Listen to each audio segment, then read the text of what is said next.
Bit of a short week as the students were out testing, but we still have some shop footage to share with you. And since some of the students come in after school, we have a considerable amount of 48 Chevy footage to share, including some information about the engine.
Some of you might be thinking, wait a minute, didn't we just see them prime that frame a couple of weeks ago?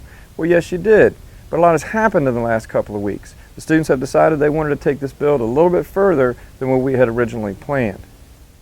Some of it has to do with the special announcement we're going to be making in a couple of weeks, but what I can share with you right now is we're basically calling this the Anyone build. People will go to SEMA, they'll go to other various car shows around the country or even in their hometowns, and they'll see these cars and go, man, they must have cost a lot of money or have been a lot of work.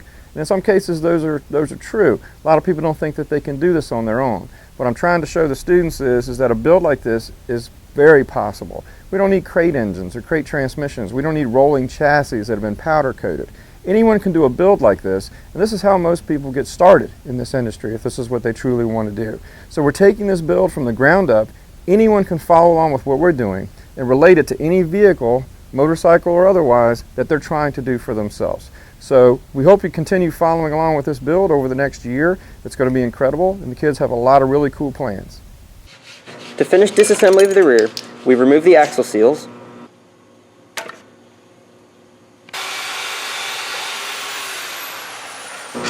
and the bearings.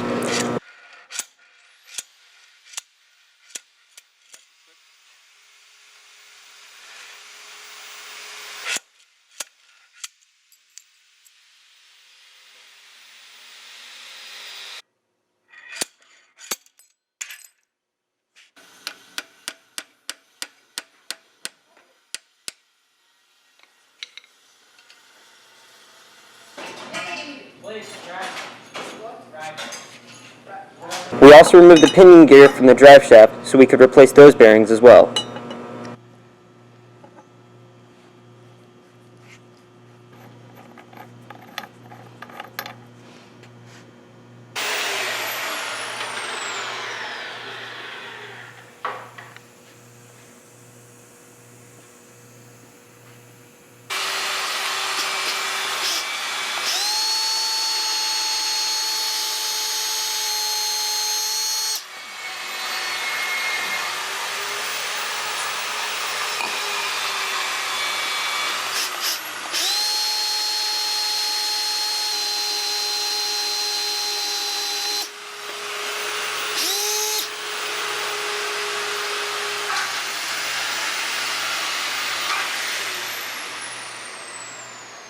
So you're supposed to take and grind the head off of the rivet end and press it through. And we attempted to do that, and it did go through a little, but ended up having to drill completely through it to relieve some of the pressure. It's been in here for a long time.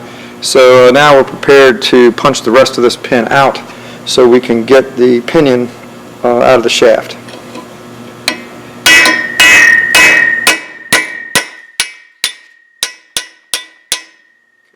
see the pin coming out the bottom there. We shut this door. Maybe go do it better in the background there. And the pin.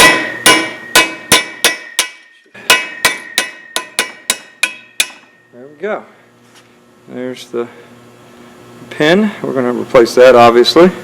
That holds the pinion shaft in. We'll take our punch back out. We'll take a brass hammer here and hit on the bearing that I know we're going to replace.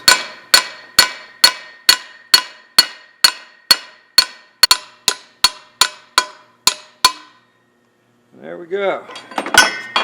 There's our pinion gear with our bearings and the shaft.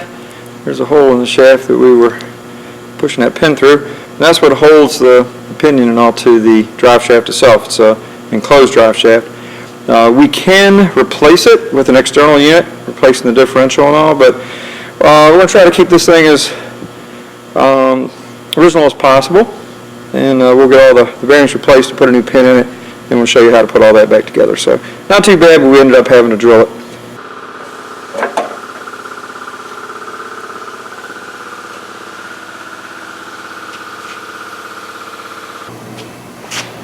Alright, so we're going to do a cylinder leak down test on this engine. We've already got the number one, the top dead center. We rotated the engine over, but there's no pressure on the valves, and we can check that by moving these valves around to make sure there's no, the rocker arms aren't pressing on the valves. So the valves are shut, pistons at top dead center. So what we're going to do is introduce air into the cylinder to simulate a compression stroke. And so we're going to have this screwed in by hand. We're going to hook our pressure differential gauge in series. Like that, and then we're going to hook up our shop air to the gauges. Okay, and then we're going to introduce, and you guys are seeing this as well, we're going to introduce air into this by turning this. All right. Again, our normal pressures would be 90 to 100 psi. Okay, we're already displaying a leak coming from the exhaust. There's clearly no pressure on it. So that's not a good sign. Alright, so we're showing around almost 60% leakage on the cylinder. If we come over here, we can actually, you can tell that air is leaking past this exhaust valve. To the exhaust port, and clearly we've got movement here, which means that valve is shut. So we got an exhaust valve that's leaking. So we're going to check, have the students check the rest of the engine out to see what we're in for. But it already looks like the head is going to be coming off, so we can do a valve job on this engine.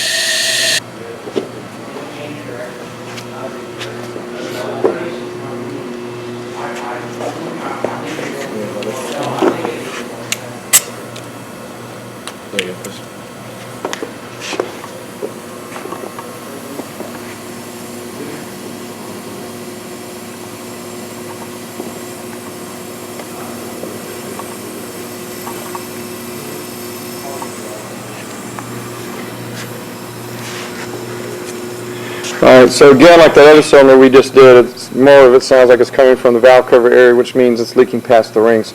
So we already, like we said, we already know we're pulling the head off to do valve work, but we'll check cylinders and do some measuring on the bottom end to see if we need pistons or rings or whatever we need from there. But we still want to continue. Let's go ahead and finish checking all the rest of them. A car came in a couple weeks ago with the fuel line leaking from rust. We did a temporary repair until the fuel lines came in.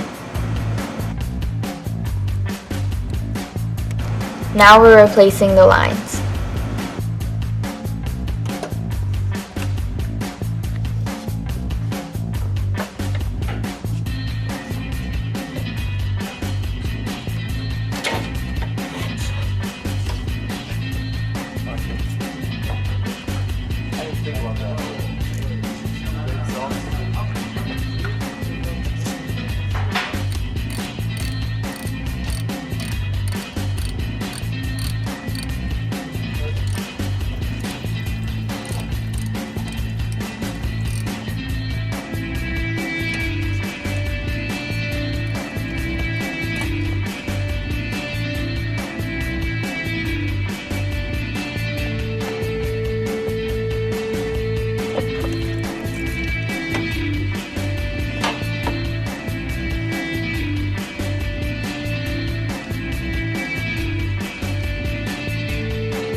customer chose to have a new transpan installed, which comes with a drain plug.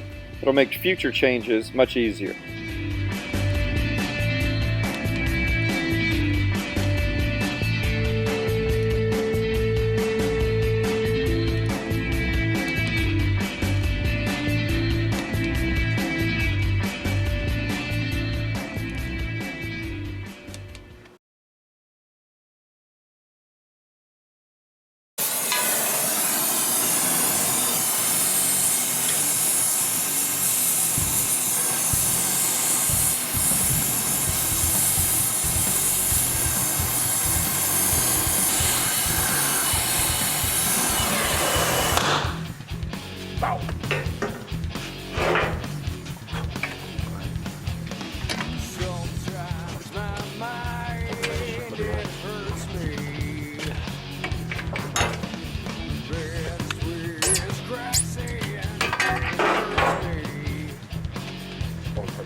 We're installing camber kits in the Toyota.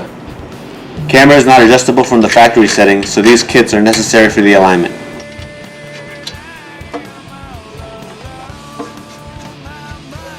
The original upper strut bolt is a regular bolt, while the new one has an offset built into the bolt like a cam lobe on an engine camshaft. Once installed, turning the bolt will allow the top of the tire to move in and out, thus allowing accurate camber adjustment.